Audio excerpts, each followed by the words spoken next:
On n'a jamais baissé les bras.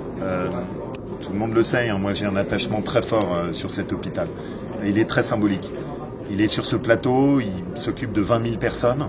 La structure de l'EHPAD qui est derrière nous est dans un état qui est indigne. C'est anormal qu'on ait laissé ça se faire. On serait à Paris, jamais on n'aurait accepté de laisser un hôpital comme ça avec des chambres à 2, 3, une pièce d'eau communicante entre 2 chambres. C'est pas normal que ce soit comme ça. Donc je me suis toujours battu, ça fait plus de 3 ans que je combats dessus pour essayer de motiver tout le monde. Nous, il y a 2 ans, alors que c'est pas notre compétence, on s'est engagé à verser 2,2 millions d'euros. À l'époque, on était seuls. Aujourd'hui, grâce au travail commun département et région, Olivier Amran, à nos côtés, vient d'annoncer un support de 2,3 millions d'euros. Donc c'était un moment qui était fondamental pour nous, il fallait qu'on ait ça, et on est très soudés ensemble. Normalement, ça va nous permettre d'obtenir du financement de l'État, en plus, aussi bien sur la partie EHPAD que sur la partie hôpital. Donc si on agglomère l'ensemble, on a quand même réussi à mettre plus de 9 millions d'euros sur la table en subvention. C'est énorme. Sur un total de Sur un total qui va être à peu près à 17 millions d'euros de financement. Vous voyez le projet, et ça va être un beau projet, mais il n'y a rien de trop. Ici, avec la partie de l'EHPAD qui permettra d'accueillir les personnes âgées correctement.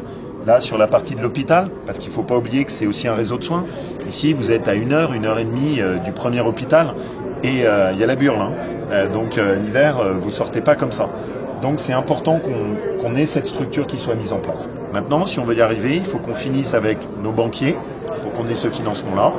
On va avoir besoin de la Banque des Territoires pour pouvoir nous accompagner. Il faut qu'on ait bien les confirmations de l'ARS. Et après, il faut qu'on aille vite, vite, vite. Parce que moi, je veux plus de réunions. Maintenant, je veux des travaux, je veux des chantiers, je veux qu'il y ait des grues. Je veux qu'on pose enfin cette fichue première pierre et qu'on se dise maintenant, il n'y a plus de retour en arrière possible. Donc on s'est un peu mis dos au mur aujourd'hui.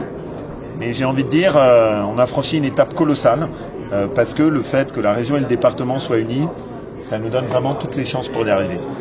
Prochain rendez-vous en date, printemps 2023. Première pierre, début des travaux. C'est un vrai challenge, on n'est pas sûr d'arriver à le tenir parce qu'aujourd'hui c'est plutôt prévu pour novembre 2023. Mais bon, il y a l'hiver, ceux qui connaissent le plateau le savent, il vaut mieux commencer les travaux au printemps pour pouvoir être hors d'eau à l'hiver et du coup travailler en hiver. Voilà. Donc c'est notre challenge. On est tous très motivés, il faut qu'on y arrive. Donc maintenant, chacun a son bout de chemin.